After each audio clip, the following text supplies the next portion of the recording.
So the advantages of utilitarianism is that it advocates for policies that provide the greatest benefits for people. So it really works hard to say, how can we maximize the benefit for everybody? Of course, there are challenges, as we saw with the Ford Pinto example, whereas they weren't really thinking about the most beneficial for everybody. They were talking about what was most beneficial for them.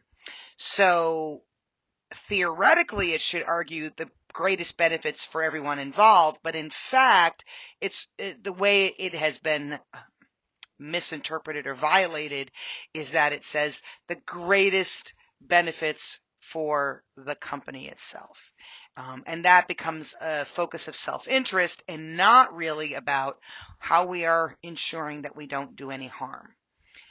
It says that it's impartial considering everyone's interests. But again, if you are saying greatest good for the greatest number of people versus what Ford Pinto did, which was to look at how they should do a cost-benefit analysis in order, in order to do make their decision, then they weren't thinking about everybody's interests. They really only were thinking about their own interests. And it does explain why some activities are considered to be right or wrong. It's a fairly straightforward calculus. It's a very straightforward formula, although at the end of the day, there are some flaws to that, as we'll see in a few minutes.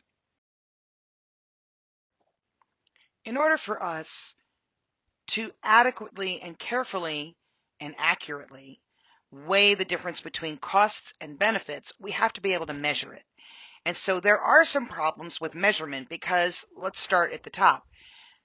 Sometimes utility is subjective. What I consider to be useful, what I consider to be beneficial, you might not.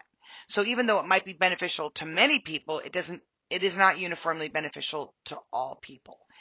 And so that subjectivity in those comparisons can be very difficult when it comes to measurement. And some things are just simply impossible to measure. How do you measure the impact of moral outrage when you make a decision to allow an accident to occur and a death to occur in exchange for financial benefits for yourself, like in the Ford Pinto situation? Next is the benefits and costs. They're sometimes unclear. Like I might be clear about a benefit, but maybe not a cost, or I might be clear about a cost, but not necessarily how to measure benefits. And so it is important, if we're going to weigh costs versus benefits, that we have a clear understanding of both and can measure both. And it also assumes that all goods are commensurable, like that they can be quantified very easily, and that we can establish a value. Now, how do we value, right, a human life? And so that becomes challenging for us. So what are some of the measurement objections? That utilitarians justify their decision-making process by focusing on these claims. Number one, that we're really addressing moral estimates, not absolutes. So utilitarianism does not purport to believe it has an absolute understanding of what is considered to be moral. Number two, that it appeals to intrinsic and instrumental goods. And that's true in theory, but in reality, how people will abuse it is by looking at the extrinsic. And you look at what Ford Pinto did. They looked at extrinsic numbers and not really focused on some of the intrinsic issues. It distinguishes between wants and needs, right? Because what we need versus what we want can be very different. And so it tries to differentiate between what is needed, what is wanted, and what are the costs and benefits of needs versus wants. And then it quantifies value in monetary terms. And not everything, I believe that not everything can be quantified monetarily. Again, look at moral outrage from an organization that chose to do a cost-benefit analysis on human lives. You can't really distill an individual down to their monetary value. That my family doesn't have a monetary value. My family has an unlimited value to me, and the loss of them is painful, and there's no money in the world that's going to make up for the loss of a spouse or a child or a parent, in that situation. And so the measurement issues are really challenging here, and I do think that utilitarianism as a theory tries to address these issues, but it's not a perfect problem. It's not a perfect solution to their problems. This doesn't mean that it's not a decision of value, but the way I like to think about these ethical theories, particularly these 5 different categories, is that any one of them is not perfect, but combined together, if we consider all of them, we can come up with as close to a good ethical response to something as is possible. So we need to consider solutions that remedy and resolve all of the challenges that are associated with each of these ethical theories to come up with a solution that meets all the standards of excellence for them. There are some problems with utilitarianism, particularly around rights and justice. Number one, it does not take into account how evenly utility is distributed among members of society. And there are some groups that we know are marginalized, that are more likely to be negatively affected by the costs and the challenges of an ethical decision. And oftentimes this group is the same group time and time again that has problems with being given the short end of the stick, if you will. So this is problematic. So we cannot assume that that utility is evenly distributed, because there are some groups that are still more likely to have a greater negative impact than another. It also doesn't take into account the negative impact on the rights of those negatively impacted by its calculus. And what that means is, if I am going to be negatively impacted, don't I have the right to live without harm? Don't I have the right to live without being taken advantage of? Don't I have the right to feel safe? And so think about the families in the Ford Motor Company Pinto case. Don't those families have the right to have their loved ones with them, to not have that pain and suffering and loss attached to them? So I think this is really important key here. When we think about some of the problems, is we forget that not everybody is the same. We treat them the same, but they're not. There are some groups that are harmed more, and we ignore their rights to have their loved ones with them, their rights to not live under unsafe conditions or under harm. And so this is key. Utilitarianism sort of responds to this by thinking about this notion called rule utilitarianism. And they argue that our utilitarian analysis is really about moral rules. It doesn't apply to everything. And there's the debate, of course, as whether or not something is moral, right? Ford Motor Company would tell you their decision was financial, that it wasn't necessarily a moral decision, whereas others might see it as a moral decision.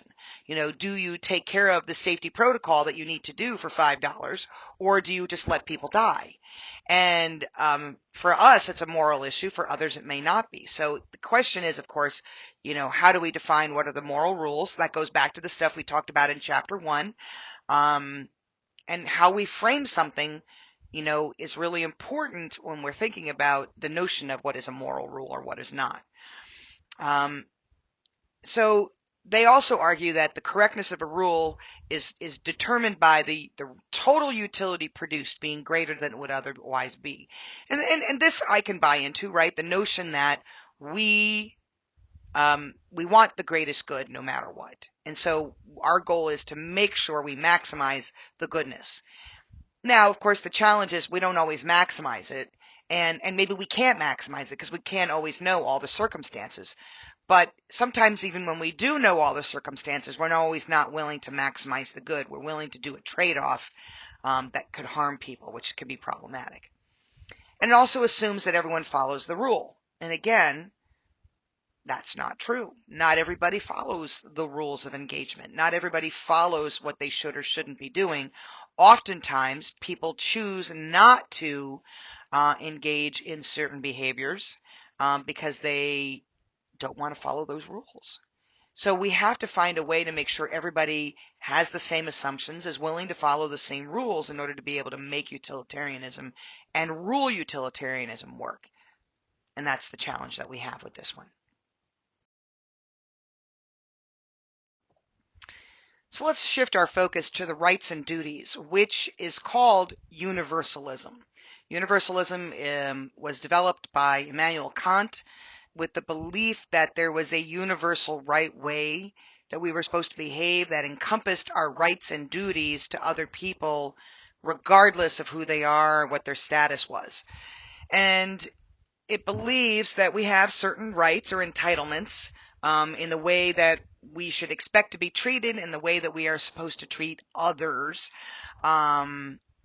So we looked at the Unical case, which was very utilitarian in its approach, but the Walt Disney case takes a slightly different tact because it comes up with some solutions to address their issues by engaging in rights and duties and thinking about a universal right way to treat everybody in terms of human and labor rights.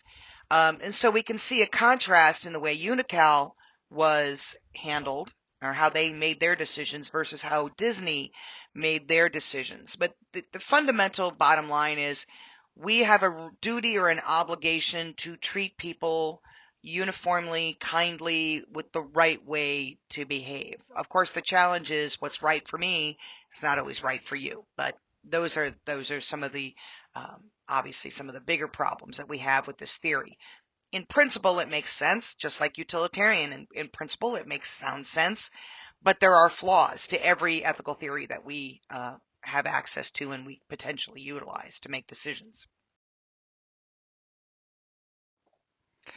So here is the foundation for the moral rights approach, or the universalism approach to ethical thinking and ethical decision making, developed by Immanuel Kant.